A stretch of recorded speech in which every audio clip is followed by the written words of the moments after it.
Bismillahirrahmanirrahim. Assalamualaikum warahmatullahi wabarakatuh. Berjumpa lagi dengan saya, Sofi Widianesti, dalam diskusi tentang matematika ya. Oke, gimana kabarnya teman-teman mahasiswa?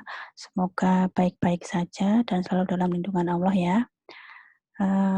Kita bahas yang video sebelumnya sudah membahas tentang fungsi kuadrat. Oke, jadi beberapa fungsi yang nanti akan kita pelajari.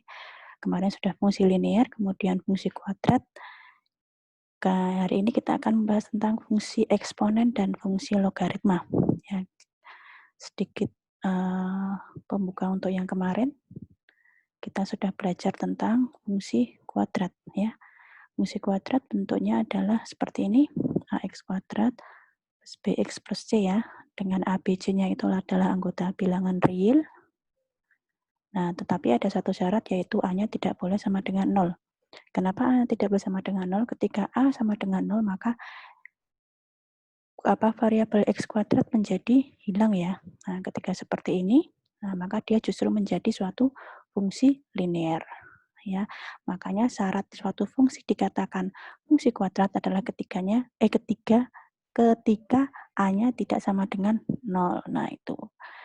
Nah, sekarang fungsi yang ketiga yang akan kita pelajari hari ini, yaitu fungsi eksponen, atau biasa atau lazimnya kita sebut dengan fungsi pangkat ya. Fungsi pangkat. Ya, bentuknya seperti apa fungsi eksponen atau fungsi pangkat itu? Bentuknya ya suatu bilangan dipangkatkan dengan x, di mana bilangan pokoknya ini, a ini namanya disebut bilangan pokok, dia harus lebih dari 0. Jadi bukan suatu bilangan yang negatif ya. Dan syarat yang kedua adalah a-nya tidak boleh sama dengan 1. Jadi dia harus lebih dari 1. Ya, a tidak boleh sama dengan 1. Tidak boleh 1 ya a-nya, tapi dia harus lebih dari 0. Jadi kalau misalnya setengah itu boleh, seperempat itu juga bisa, dia lebih dari 0 kan, tapi tidak sama dengan 1, boleh 3/9 misalnya begitu, nggak apa-apa. Nah, itulah bentuk-bentuk suatu fungsi eksponen ya. Misalnya fx saya punya 2 pangkat x begitu. Ada lagi misalnya 1/5 kurung biasanya pangkat x ya. Biasanya notasi fungsi di sini bisa fx, bisa gx, boleh, nggak apa-apa. 2/5 pangkat x. Nah, seperti itu ya contoh-contohnya. Nah, kemudian ada suatu kejadian khusus ketika bilangan pokok A tadi itu merupakan suatu bilangan E, di mana bilangan E itu adalah bilangan yang irasional ya. 828, dia tidak akan berulang polanya. Seperti itu. Nah, maka fungsi eksponen tadi ketika bilangan pokoknya saya ganti dengan bilangan E, dia menjadi seperti ini ya. Nah, di mana dikatakan di sini adalah fungsi eksponen natural ya. Jadi ketika dikatakan itu adalah bilangan natural. Oke. Nah, itu ada seperti ini ada, karena nanti kita akan membahas di logaritma kita juga menggunakan bilangan E tadi, bilangan natural tadi. Ya, kalau misalnya di kalkulator pakai aja ya, gitu berapa, ini masih panjang sekali, dia bilangan irasional, dia nggak ada berakhirnya. Jadi kalau misalnya sepertiga, itu kan 0,333 ya. Atau biasanya ini 33 terus, jadi polanya berulang tiganya. Maka dia dikatakan bilangan rasional, karena pola di belakang koma itu berulang, 3 terus berulang. Maka biasanya orang akan mengatakan sepertiga itu ekuivalen dengan 0,3. Nah, lain halnya dengan bilangan E tadi. Bilangan E ini bilangan yang angka di belakang komanya itu tidak akan pernah berulang, jadi tidak ada polanya. Makanya E tadi dikatakan sebagai bilangan irasional. Nah, seperti itu. Nah, sekarang grafik dari fungsi eksponen itu seperti apa? Grafik dari fungsi eksponen seperti apa? Saya clear dulu. Nah, domain dari fungsi eksponen tadi, fx bentuknya seperti ini, adalah domain, tahu ya, daerah asalnya semua bilangan real, ya. Semua bilangan real, baik 0, setengah, yang positif tadi ya, real positif tadi, kemudian 2, 3, dan lain sebagainya. Ya. Nah, kemudian range dari F-nya ini tadi apa? Range dari fungsi eksponen tadi adalah Y, di mana Y-nya adalah positif untuk Y anggota bilangan real. Kalau kita gambarkan grafiknya, maka seperti ini. Ya, ini diagram kartesius ya. Ini sumbu X, ini sumbu Y. Nah, ini begini. Nah, seperti itu. Ya, ini untuk A di antara 0 dan 1, ya, seperti itu. Nah, kalau diperhatikan, grafik dari fungsi eksponen tersebut tidak akan pernah memotong sumbu X. Jadi dia hanya mendekati terus, dia hanya mepet terus, mepet, tapi tidak akan pernah memotong sumbu X ya. Tapi dia menjauh. Kalau yang ini, yang sebelah kiri ini menjauh ke atas sana, menjauh. Sementara yang sebelah kanan di sini dia mepet, hanya mepet saja, di mendekati sumbu X, tapi tidak akan pernah memotong sumbu X ya. Ini untuk A di antara 0 sampai 1, yang satunya untuk A lebih dari 1. Sebentar. Ya, ini grafiknya. Nah, ini kalau ini terbuka ke sana, kalau yang A lebih dari 1 terbukanya ke sini. Nah, ini untuk A lebih dari 1 ya. Kelihatan ya? Nah, seperti ini. Nanti bisa kalian coba sendiri membuat grafik, sembarang grafik dari suatu fungsi yang bentuknya seperti ini. Pasti akan seperti ini bentuknya. Jadi, grafik tersebut akan selalu berada di atas sumbu X. Ya, akan selalu berada di atas sumbu X. Dia tidak akan pernah memotong sumbu X. Dia hanya mendekati saja. Karena suatu bilangan itu kan banyaknya tidak terhingga. Jadi kita nggak akan pernah tahu, dia nggak akan memotong terus gitu. Nah, seperti ini ya grafiknya. Oke, sekarang saya akan memberikan satu contoh aplikasi di fungsi eksponen.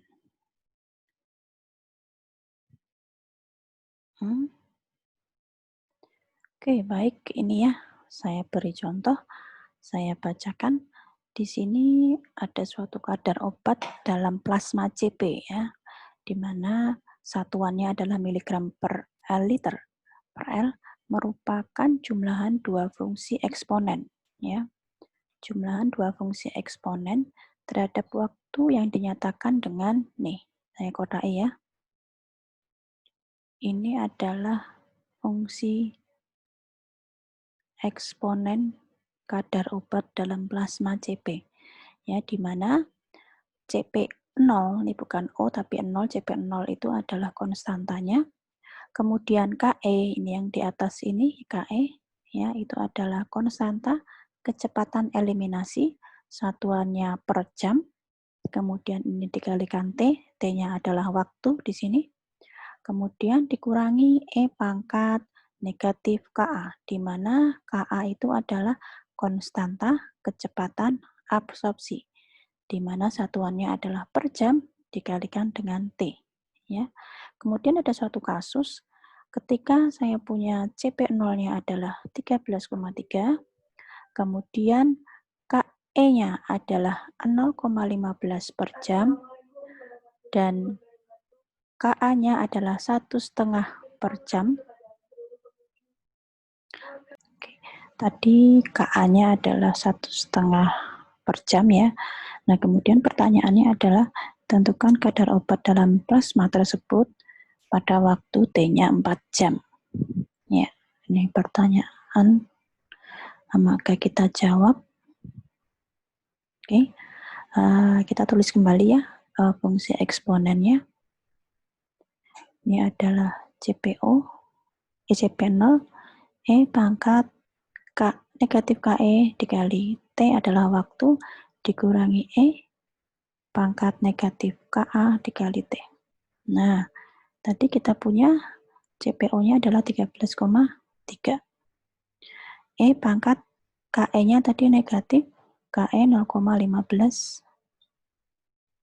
T-nya, T tadi yang diminta adalah 4 jam. Ya, berarti ini saya kali 4 jam, kali 4, dikurangi E, pangkat negatif KA-nya 1,5. T-nya sama 4. Ya, ini berarti menjadi 13,3.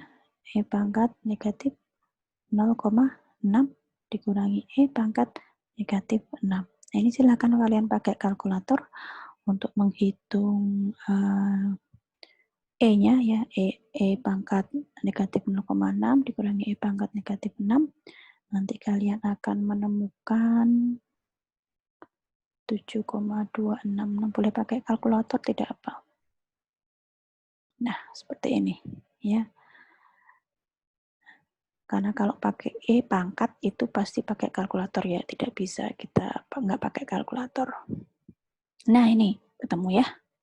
Nih, ketemu, tinggal dikalikan ini hasilnya berapa, kemudian tinggal dikalikan nanti di grup bisa ya kalian uraikan. Ini kan kalau saya kan langsung ya, 13,3 dikali E pangkat negatif 0,6 dikurangi E pangkat negatif 6, maka hasilnya seperti ini. Nah, kalau kalian mungkin bisa diuraikan. Maksudnya diuraikan adalah misalnya 13,3, nah E pangkat 0,6 itu berapa? Dikurangi E pangkat negatif 6 itu berapa? Nah, ini maksudnya diuraikan seperti itu. Sehingga kemudian ini hasil pengurangan yang dikurung ini berapa? Ya, baru masuk ke sini. Nah, seperti itu yang dimaksud dengan langkahnya, jadi penguraiannya. Nah, seperti itu ya untuk fungsi eksponen. Nanti saya akan jelaskan juga tentang persamaan eksponen, tapi kita masuk dulu ke fungsi logaritma dulu. Oke, saya hapus dulu, mana ya? Nah, saya hapus dulu. Oke, tadi sudah belajar tentang eksponen, kita masuk ke fungsi logaritma. Aduh, sorry. Logaritma. Bentuknya apa? Ya, sesuai dengan namanya, kalian juga sudah pernah dapat mesti ketika SMP dan SMA ya, logaritma.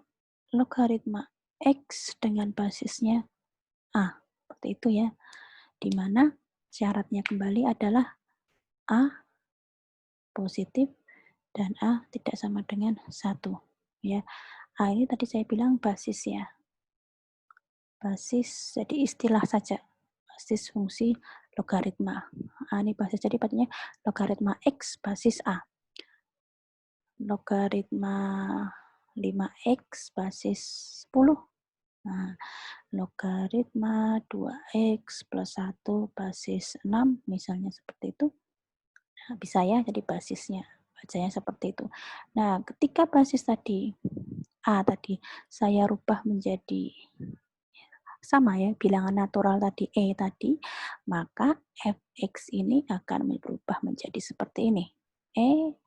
Logaritma X basis E.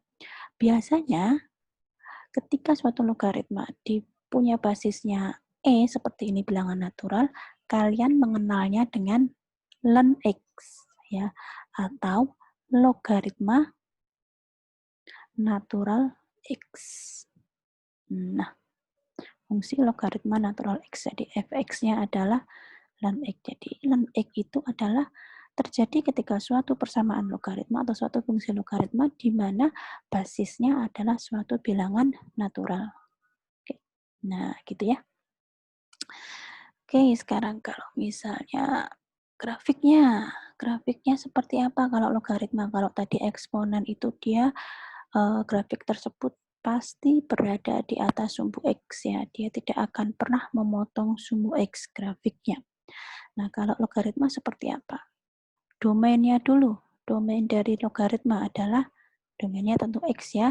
X-nya positif, di mana dia adalah anggota R. Kemudian range-nya atau daerah hasilnya. Daerah hasilnya adalah semua bilangan real. Ya, seperti itu. Nanti saya gambarkan ininya deh. Apa sih namanya grafiknya? Saya takut kalau misalnya Sama, sorry. Oke, maaf tadi kepencet ya. Kepencet stop share. Nah, kita buat grafiknya. Saya hapus dulu aja deh. Saya hapus dulu. Supaya nggak sumpek ya. Ya, udah agak sedikit lebih lega ruangannya. Kita bikin grafiknya tadi ya, logaritma. Kalau tadi eksponen dia grafik tersebut tidak akan memotong sumbu X, sini kebalikan dengan logaritma. Nah, ya, kebalikan dengan logaritma. Kalau logaritma, grafiknya dia tidak akan memotong sumbu Y. Ya, jadi kebalikan. Makanya sering dikatakan adalah fungsi logaritma itu adalah inverse atau kebalikan dari fungsi eksponen. Karena ketika kita lihat, kita masukkan ke dalam grafiknya, dia tidak akan memotong sumbu Y-nya. Nah, itu mepet terus. Dia mendekati terus ya, yang mendekati terus. Dia tidak akan pernah memotong sumbu sampai kapanpun, sampai ruangan ini habis ya, ruangan putih ini habis pun mau disambung lagi, dia tetap tidak akan pernah memotong sumbu Y. Sama halnya tadi dengan yang eksponen. Hanya kalau eksponen dia tidak akan memotong sumbu X. Nah, itu jadi kebalikannya. Kebalikan dari logaritma ya. Nah, ini untuk A-nya lebih dari 1. Ya, itu adalah ciri-ciri fungsi logaritma, grafiknya. Kalau kemarin fungsi kuadrat, grafiknya selalu kurva, ya, melengkung. Jangan sampai lurus gini. Nah, ya, dia melengkung, dia kurva. Kurva mulus ya, bukan suatu patahan. Nah, gini. Nah, itu tidak mungkin ya, suatu fungsi kuadrat. Jadi, kalau fungsi kuadrat adalah ciri-cirinya dia suatu kurva, dia bisa dimanapun ya, dari suatu diagram kartesius, bisa di sini, bisa di bawah sini, ya dia bisa dimanapun dari diagram kartesius. Beda lagi dengan ketika fungsi eksponen, kalau fungsi eksponen tadi, dia tidak akan memotong sumbu X-nya, ya kan? Sumbu X-nya dia tidak memotong sumbu X. Kalau fungsi logaritma, dia tidak akan pernah memotong sumbu Y. Seperti itu, ya.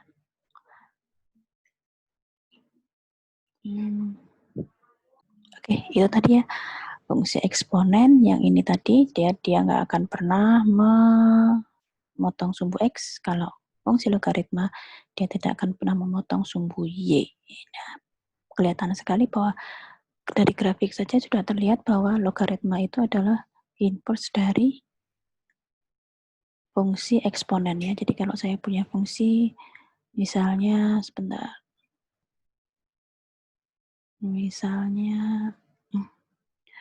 logaritma X basisnya A itu hasilnya Y, maka dia itu adalah A pangkat Y itu sama dengan X.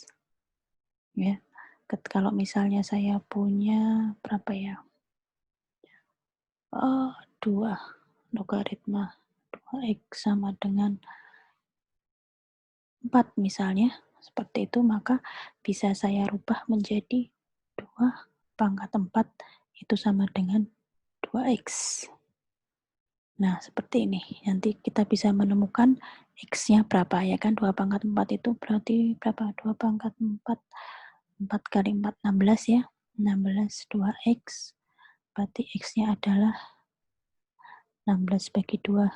X-nya adalah 8. Ya. Nah, seperti itu. Jadi saya hanya mau menunjukkan bahwa fungsi logaritma itu adalah inverse dari fungsi eksponen ya. Jadi kalau kita punya logaritma X basisnya A itu nilainya sama dengan Y, maka bisa kita rubah bentuk logaritma ini menjadi bentuk eksponen atau bentuk pangkat. Dan dengan bentuk A pangkat Y-nya sama dengan X-nya. Ya, seperti ini. Jadi jangan bingung. Nah, kemudian dari logaritma tadi kita punya beberapa sifat-sifat dari logaritma. Kalau yang eksponen, sifat-sifatnya kemarin sudah dibahas di video sebelumnya ya. Yang logaritma belum. Nah, ini yang logaritma sifat-sifatnya. Kalau saya punya logaritma adalah hasil kali dari dua X dan Y, kemudian basisnya A, maka logaritma X, Y ini bisa saya pecah. Karena dia di sini adalah notasinya atau operasi yang tersedia di situ adalah kali ya, X dikalikan Y, maka ketika dia logaritma bisa berubah atau nilainya akan sama dengan logaritma X basis A ditambahkan dengan logaritma Y basis A. Ya, kalau dia kali nih, kali maka dia menjadi tambah. Nah, yang kedua, tadi satunya kali, yang satunya bagi. Per ya, dibagi X dibagi Y. Maka ketika X dibagi Y, maka di sini menjadi kurang. Seperti itu, ya. Nah, kemudian yang ketiga, logaritma dari 1/X ya. Logaritma dari 1/X ini sebenarnya kan mengambil dari yang ini ya. Yang dari atas nih toh, cuman X-nya ini diganti 1, Y-nya diganti X. Maka dia nilainya sama dengan negatif logaritma X basisnya A. Ya, itu sifat yang ketiga. Yang keempat, logaritma X pangkat N basisnya A. N-nya jadi ke depan sini. Ya, ke depan sini, jadi N dikali A logaritma X. Ya, yang terakhir 5, baru kurang 2. Yang kelima, kalau saya punya A, tapi dia pangkatnya logaritma. Ya, suatu fungsi logaritma di mana logaritma X tetapi basisnya A. Nah, sama ini. Basis yang di sini, yang saya keluar ini, yang saya bulati, dengan basis ini sama. Maka nilainya akan sama dengan X. Ya. Nah, kemudian yang terakhir, kalau saya punya logaritma X basisnya A, maka dia akan sama dengan nilainya logaritma X dengan basis B per logaritma A dengan basis B. Basisnya ini sama. Nah, basisnya sama. Jadi misalnya kalau saya punya 3, logaritma X sama dengan 10 logaritma X per 10 logaritma 3. Nah, seperti itu. Kira-kira seperti itu. Oh ya, lupa saya tadi. Tadi kalau A logaritma X gini ya. Tadi kalau misalnya A basisnya A ini saya rubah jadi bilangan E, maka fungsinya adalah ln tadi ya, logaritma natural. Dia jadi ln X ya. Tapi kalau misalnya A-nya ini 10, basisnya 10, biasanya dianggap basisnya itu hilang di sini ya. Jadi kayak dianggap 1, jadi dia nggak ada. Jadi ketika orang-orang atau orang umum biasanya mengatakan fx sama dengan logaritma 4x tambah 1 misalnya gitu. Nah, ini maksudnya adalah basis di sini 10. Ya, biasanya tidak dituliskan. Tapi kalau selain 10, 2, 3, 4 atau yang lainnya 5 gitu misalnya, nah itu biasanya tetap dituliskan. Tetapi kalau 10 biasanya mereka tidak menuliskan di situ. Nah, itu ya tentang fungsi logaritma dan beberapa sifatnya. Ya, ini salah satu contoh soalnya tentang logaritma ya. Kalau saya punya suatu contoh seperti ini, derajat keasaman atau pH yang kita kenal ya. Suatu larutan didefinisikan sebagai ini, ya, pH sama dengan negatif logaritma H+, ya, di mana H+ adalah konsentrasi ion dari H+-nya. Oke, pada larutan air, pada suatu larutan air ya. Nah, kemudian kalian diminta untuk menentukan berapa pH-nya suatu larutan jika diketahui konsentrasi ion H+-nya tadi adalah 10 pangkat negatif 7 ya. Ini mudah saja, berarti kita tinggal masukin dari pH-nya itu tadi ya, fungsi logaritma, fungsi eksponen. Logaritma 10 pangkat min 7. Nah, kemudian ini kalau tidak ditulis ya, ini tadi kan basisnya nggak ditulis, artinya adalah basisnya dia adalah 10. Ya, jadi nggak perlu ditulis kalau 10. Negatif logaritma 10 pangkat min 7. 10 pangkat negatif 7. Dari ke-6 sifat yang tadi, ini bisa kita, tadi itu kan ada gini ya, A logaritma X pangkat N. Nah, dia nilainya sama dengan N. logaritma X basis A, sorry saya tadi, logaritma X pangkat N basis A. Ya, maka N-nya di depan. Nah, ini sama dengan halnya ini ya. Negatif 7, 10 pangkat negatif 7. Maka ini bisa saya rubah menjadi negatifnya tetap, karena di sini juga tidak ada negatif dari sifat yang ke-6 tadi. Negatifnya di sini, maka saya kurung di sini. Negatif 7-nya ada di depan, logaritma 10. Nah, sini logaritma basisnya juga 10 ya. Maka ini adalah 1. Nah, maka negatif dikali negatif 7 adalah 7. Maka pH-nya, pH pH larutan itu adalah 7.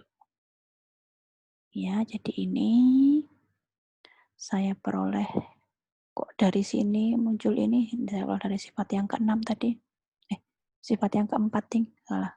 Sifat yang ke-4. Ya. Nah, itu salah satu contoh soalnya tentang logaritma. Dan biasanya kalau soal-soal ini tentang soal cerita ya. Soal cerita. Nah, mungkin sampai sini saja dulu ya. Hari ini tadi kita membahas fungsi eksponen plus fungsi logaritma, oke? Di mana fungsi logaritma itu adalah inverse dari fungsi eksponen, ya. Besok pertemuan terakhir kita akan membahas masih tentang eksponen dan logaritma ya, tapi lebih ke sedikit aplikatif sedikit lagi. Nanti banyak soal-soal cerita lagi. Nah, untuk video kali ini kita selesaikan dulu sampai sini ya. Nanti kita berjumpa lagi di video selanjutnya. Semoga kita semua senantiasa sehat. Terima kasih atas perhatiannya. Saya tutup dulu. Wassalamualaikum warahmatullahi wabarakatuh.